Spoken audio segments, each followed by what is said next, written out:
Giornata a tutti con l'informazione su Media News Europe. In apertura in primo piano la politica con l'annunciata tenuta del governo e il sostegno confermato da Matteo Salvini nei confronti di Luigi Di Maio.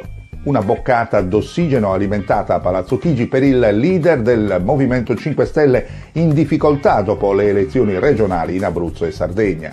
Un pacchetto d'emergenza che prevede lo slittamento alla Camera della legittima difesa, un'accelerazione per la legge che istituisce la Commissione sulle banche e in più il via libera del decreto che dovrà assicurare un celere rimborso per i clienti truffati dagli istituti di credito.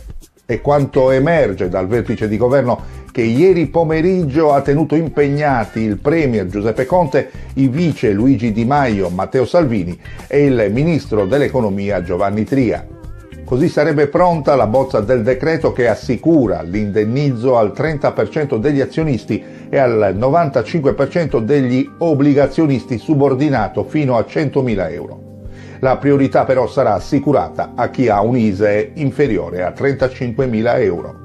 Per la politica veniamo al terremoto del Movimento 5 Stelle dopo la sconfitta nettissima alle elezioni regionali in Abruzzo e in Sardegna.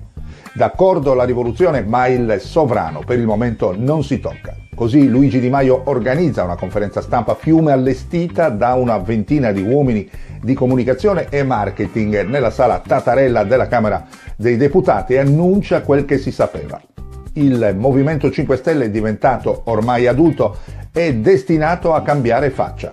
Con l'apertura alle liste civiche, con la fine del doppio mandato per ora a livello comunale e con la creazione di una mega segreteria o direttorio che avrà il compito sia di interfacciarsi con lui e di sostenerlo, sia di tenere i contatti con i referenti regionali e comunali.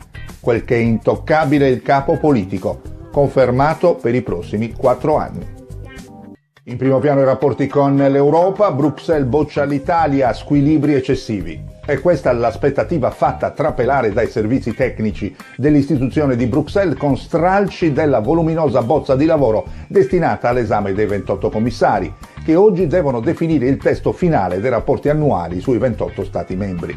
In particolare appare scontato che la Commissione mantenga i suoi dubbi storici sull'alto debito pubblico che quest'anno non sarebbe avviato verso un sufficiente contenimento e rischierebbe aggravamenti in caso di risalita dei tassi di interesse. La bassa crescita manterrebbe l'Italia in coda all'Europa. Verrebbero poi aggiunte anche riserve su alcune politiche economiche del governo Movimento 5 Stelle Lega. Veniamo alle regionali in Sardegna. Solinas, presidente, pronto ad insediarsi al timone dell'isola all'indomani della sua elezione dopo aver sconfitto il candidato del centro-sinistra Massimo Zedda. Sulla composizione della giunta Solinas ha spiegato che inizierà a lavorare in tal senso subito per accelerare alla composizione dell'esecutivo. Intanto Zedda non ha ancora detto se resterà sindaco di Cagliari o sceglierà di sedere in consiglio regionale. Chi invece ha deciso di andarsene prima del tempo è il primo cittadino di Sassari, Nicola Sanna del Partito Democratico. Deluso dal risultato elettorale, si è dimesso. Cristian Solinas ha vinto le elezioni come un rullo compressore, trainato dalla sinergia con Matteo Salvini, mentre Francesco De Sogus del Movimento 5 Stelle sembrava un orfano che si ritrova solo in mezzo alla tempesta, diventando l'ultimo sfortunato erede della tormentatissima vicenda dei gruppi pentastellati nell'isola. La storia si ripete, Matteo Salvini ha trainato Solinas esattamente come fece Silvio Berlusconi con Ugo Cappellacci e ha trasformato la candidatura del suo pupillo nel volano di un inedito partito franchising, un nuovo modello politico. Il PSDAZ porta in dote le sue forze e la sua infrastruttura e si alimenta grazie all'immagine della sua casa madre, arrivando quasi a triplicare i consensi delle elezioni politiche.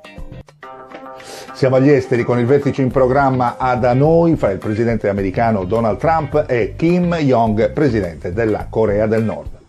Mentre Trump era in volo sull'Air Force One, Kim si è fatto vedere in giro per Hanoi, prima dell'inizio di questo vertice cruciale sulla completa denuclearizzazione della Corea del Nord.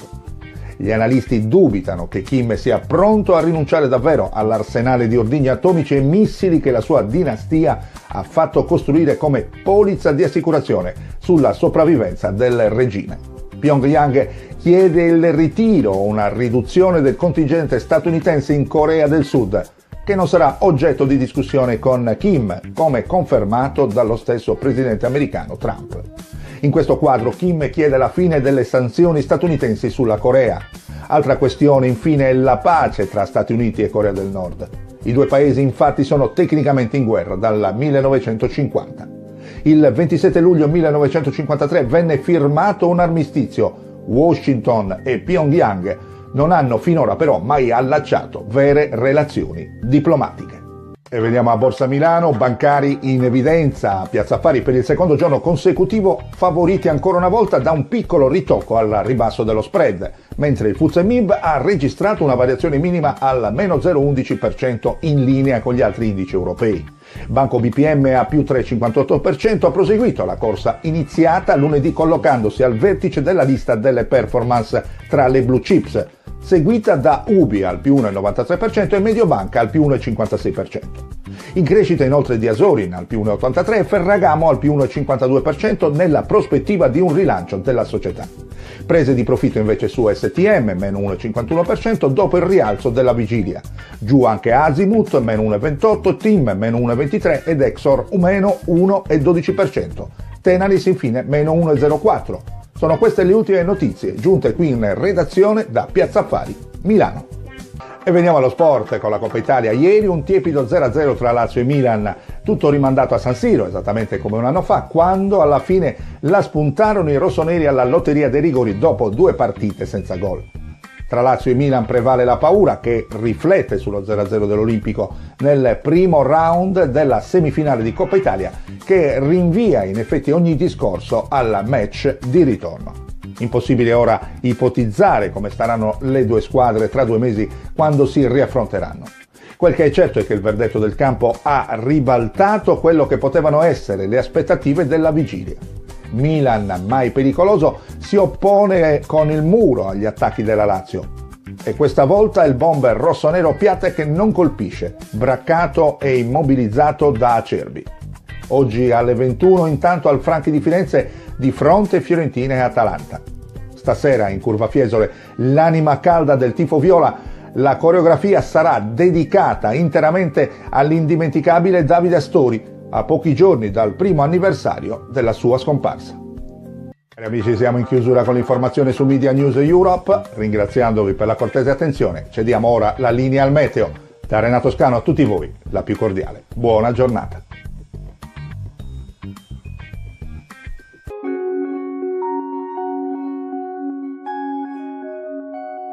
Salve amici del centro-mezzo italiano.